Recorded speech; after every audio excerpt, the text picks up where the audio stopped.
Welkom by die Klipkouers Potgooi, waar ek gereeld gesels met Afrikaanse entrepreneurs en impakmakers ten einde die beste praktiese advies met jou te deel. Ek is jou gasheer, Jacques Passon. Laat die wiele rol. Ek gesels weer met Arno Jansen van Vieren van Strat Law. Dit is episode 2 van ons mini potgooi reeks waar ons kyk na hierdie bystandsfondse. Alright, so, kom ons gesels wat baie belangrik nou is, grootste besparingsgeleentheid nou. En dit is nou die UIF COVID-19 Benefit Fund. Vertel ons 'n bietjie meer wat dit behels en dan kan ons 'n bietjie gaan om te kyk wie kwalifiseer en dan kan ons 'n paar vrae en wat weet mense gaan hê op uitsort. Die UIF het 'n spesiale fonds wat hulle beskikbaar gestel het, 'n noodfonds, en dit is die Temporary Unemployment Fund, as jy dit so wil stel. Hy staan bekend as TARS, sy afkorting. Nou, die UIF werkloosheidsversekering, soos ons in Afrikaans sê, is nog altyd daar gewees om 'n aanvulling te wees in die geval waar 'n persoon sy onmiddellike inkomste verloor of waar dit verminder word, en hulle is nog steeds besig om daai funksie te verrig. So, wat hulle gedoen het, is hulle het hierdie fonds beskikbaar gestel, waarvoor maatskappye voor kan aansoek doen, en wat dan jou kan help om jou werknemers by te staan. So, wat die natuurlike gevolg is van die huidige situasie, is dat maatskappye se inkomste drasties verminder, of in baie gevalle heeltemal opdroog, en dat hulle nie in die posisie is om hulle werknemers te betaal in die toekoms nie. En hierdie is 'n vermoë vir 'n maatskappy om nog steeds sy werknemers te help om 'n inkomste te genereer. Alright, so dis 'n payroll fonds, wil ek amper sê. Ja, dis korrek. Dit is maatskappye wat kwalifiseer is basies 3 kriteria wat jy moet deurgaan. So die eerste kriteria is jy moet 'n UIF geregistreer wees. So jy moet geregistreer wees by die werkloosheidsversekering, en indien jou maatskappy nie geregistreer is, of jou werknemers nie geregistreer is nie, sal hulle nie 'n eis kan insit nie. Die tweede ding is jy gaan die dokumentasie moet invul wat benodig word vir hierdie eis. En dan die laaste ding wat jy sal nou moet gaan kyk is jy moet bewys dat jou maatskappy se afname in inkomste 'n direkte verband het met die huidige COVID-19 situasie wat ons het in die land. Alright, so dis weer eens die manne gaan hierdie ding deurkyk. Dis nie sommer maar net naamnommer en dis soveel ek soek nie.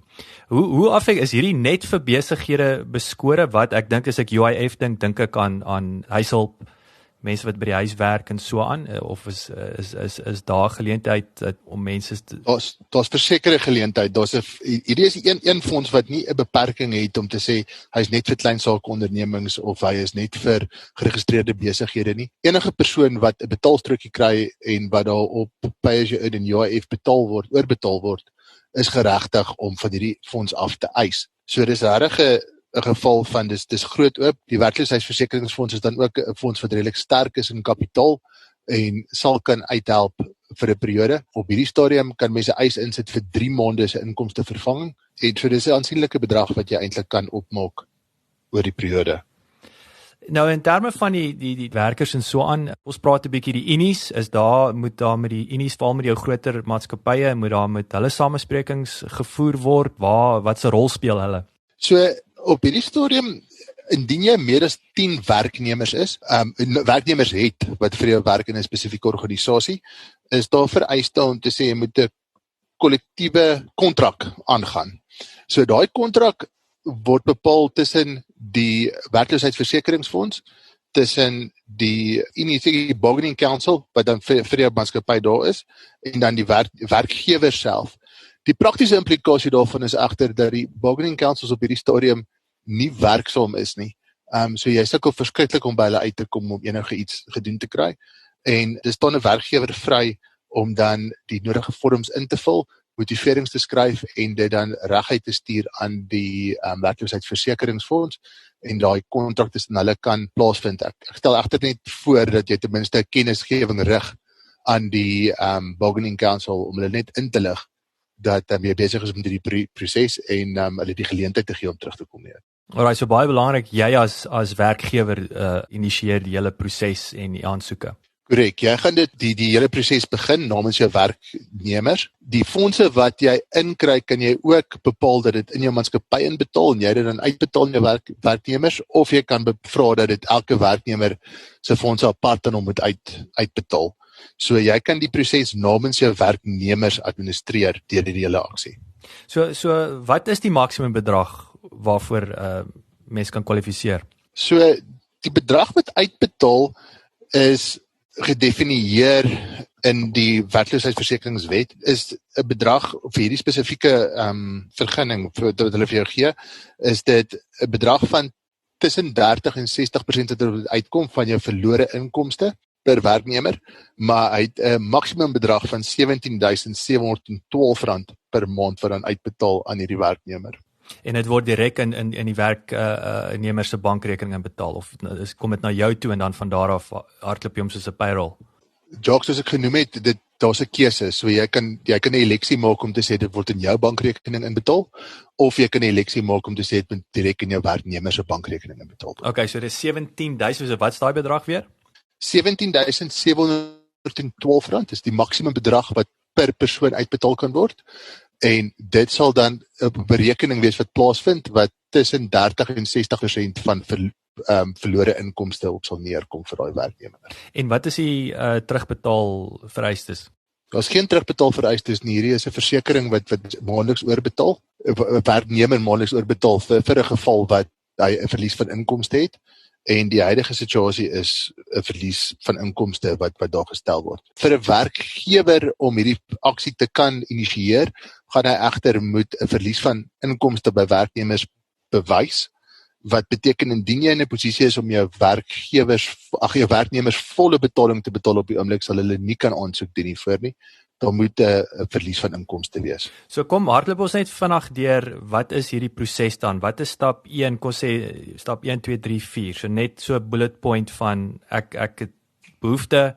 Okay, waar begin ek nou as besigheid? So jy gaan eers moet gaan kyk, eerste plek, is jy vir UIF geregistreer, die maatskappy self. Dan die tweede ene is die maatskappy self moet voldoen dan aan die nodige vorms wat ingevul moet word. Nou, dit is 'n lys van vorms wat jy moet invul en inligting wat jy moet deurgee aan die UIF fonds.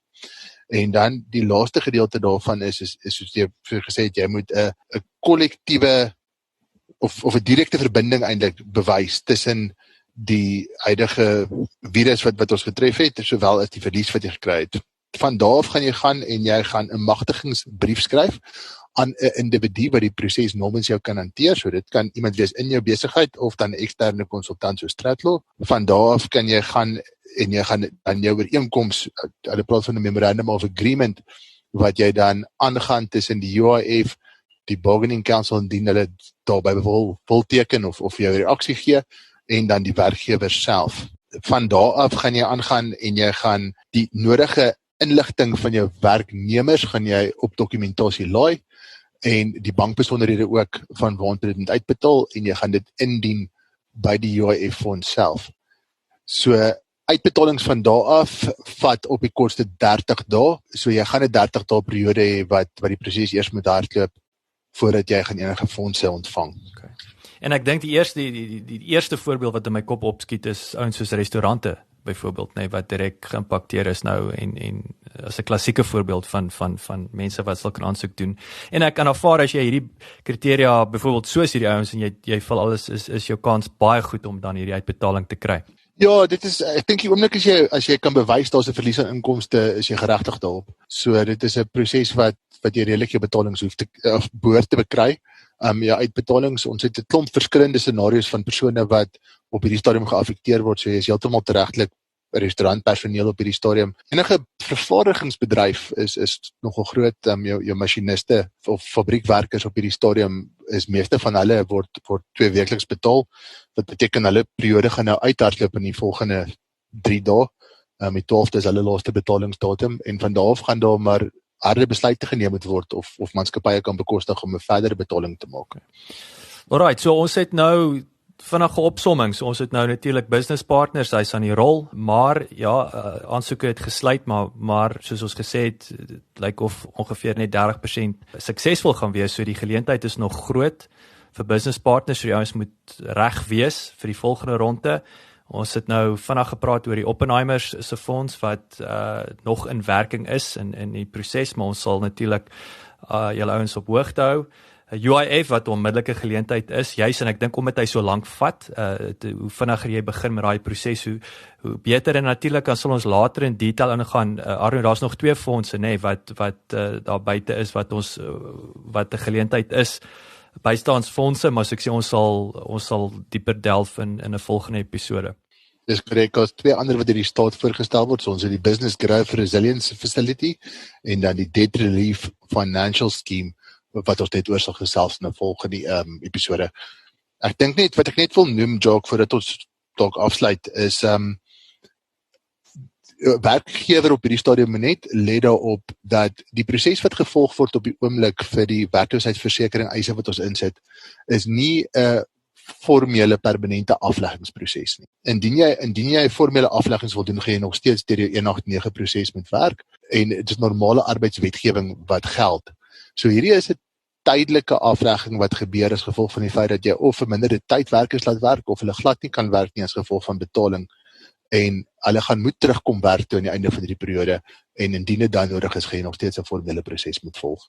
So moet net nie die fout maak om jouself onnodiglik by die CCMA te laat opeindig nie. Dit is baie belangrike punt, Arno, die bestaande wetgewing verander nie as gevolg van hierdie gogga nie, en ek dink dit is 'n baie belangrike punt wat jy daar maak, op ouens net te laat gaan op die verkeerde manier, jy pluk net 'n lat, nog 'n lat vir jou boude vir net op 'n latere stadium. So dit is 'n waardevolle advies. Arno, verskriklik dankie vir jou tyd. Ek weet jy's baie besig op hierdie stadium. Jy's ek dink definitief een van die klein sake lewensredders daar buite, so ek gaan jou nie verder ophou nie.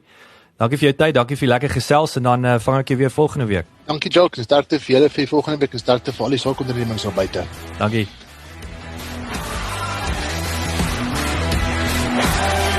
Baie dankie dat jy geluister het. Vir 'n opsomming en notas van die episode, gaan asseblief na ons webwerf www.klipkouers.com en teken sommer in terwyl jy daar is, dan kan ons jou gereeld op hoogte hou. Baie dankie.